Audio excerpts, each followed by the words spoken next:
নতুন কাপড় সেলাই করা বা রেডিমেড কেনার পর না ধুয়ে পরিধান করলে নামাজ পড়লে নামাজ হবে কিনা?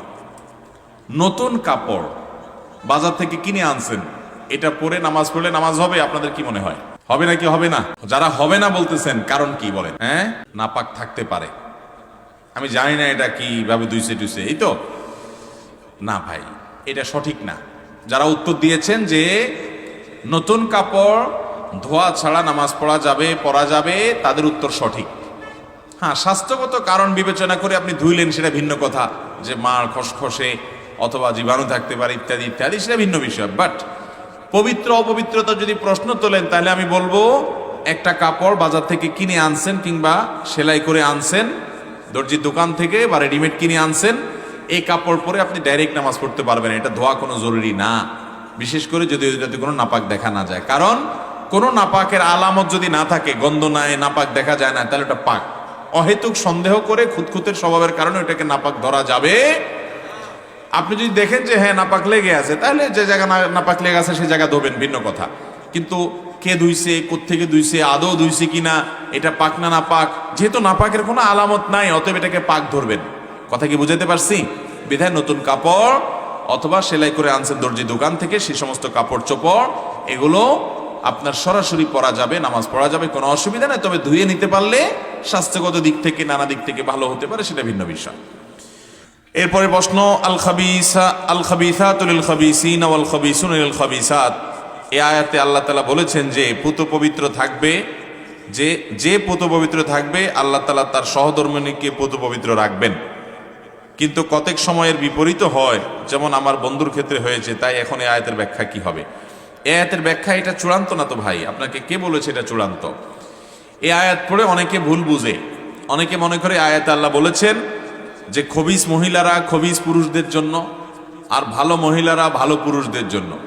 এই জন্য কোনো পুরুষ যদি নিজে খারাপ হয়, সে জানে তার চরিত্র ঠিকঠাক নাই, বহুত আকাম কুকাম করছে জীবনে, তো সে একটা পবিত্র পরিচ্ছন্ন ভালো মেয়ে তার কপালে আসলো, বিয়ে করছে, সে মিলাইতে পারে না, না এই মেয়ে ভালো হইতে পারে না, আমি তো 2 নম্বর মানুষ, অতএব আমার তো কপালে 2 নম্বরটা পড়ার কথা। সে নিজের বউয়ের প্রতি খারাপ ধারণা করে। এই আয়াত ভুল বুঝার কারণে, এটা আয়াতের মর্ম এভাবে নয়। এই আয়াতের একটা ব্যাখ্যা হলো, একটা প্রসিদ্ধ ব্যাখ্যা হলো, মন্দ কথা সেই সকল লোকদের জন্য যারা মন্দ, তারা মন্দর উপযুক্ত। এর মানে গালিগালাজ করা না, মানে সে মন্দ হলে তার প্রাপ্য মন্দ হয়, আর যদি সে ভালো হয় তার প্রাপ্য ভালো হয়। এখানে কথাকে বোঝানো হয়েছে, এটা একটা ব্যাখ্যা। আরেকটা ব্যাখ্যা হলো, যারা ভালো পুরুষ তাদের ভালো নারী পাওয়া তাদের অধিকার, যারা খারাপ পুরুষ তাদের খারাপ নারী পাওয়া তাদের অধিকার।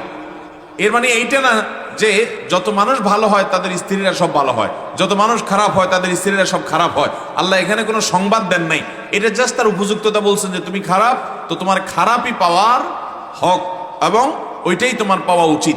তুমি ভালো, তাহলে তোমার ভালো পাওয়া উচিত, এটা তোমার প্রাপ্য। যার খারাপ পাওয়া উচিত, আল্লাহ দয়া করে তাকে ভালো দিতে পারেন কি পারেন না? ফেরাউনের মতো খারাপ মানুষকে আল্লাহ তাআলা ভালো স্ত্রী দিছেন না, দেন নাই?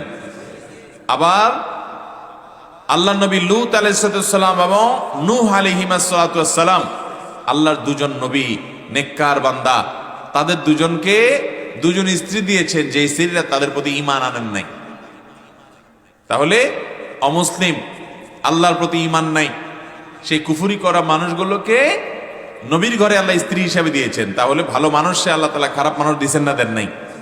তাহলে এভাবে এই আয়াতের আলোকে এই সহজ সমীকরণ করা যাবে না। আর এই আয়াতের ব্যাখ্যা মোটেও সঠিক না যে ভালো হবে তার সহধর্মিণী ভালো হবে, যে খারাপ হবে তার সহধর্মিণী খারাপ হবে না। মানে এটা আল্লাহ রাব্বুল আলামিন, যদি আপনি এই ব্যাখ্যা নেন, কারণ এটা অনেক মুফাসসিরদের ব্যাখ্যা, তাহলে সেক্ষেত্রে এর অর্থ দাঁড়াবে যে ভালো তার প্রাপ্য ভালো, যে মন্দ তার প্রাপ্য মন্দ। কিন্তু এর মানে এই না যে সে মন্দই পাবে, আল্লাহ তাআলা দয়া করে তাকে ভালো দিতে পারেন। আবার একজন ভালো মানুষকে মন্দ মানুষ দিয়ে আল্লাহ পরীক্ষা করতে পারেন। আল্লাহ তাআলার কাজ হিকমত এবং রহস্য থেকে খালি না, বিধায় এর সম্পর্কে আমরা ভুল না বুঝি।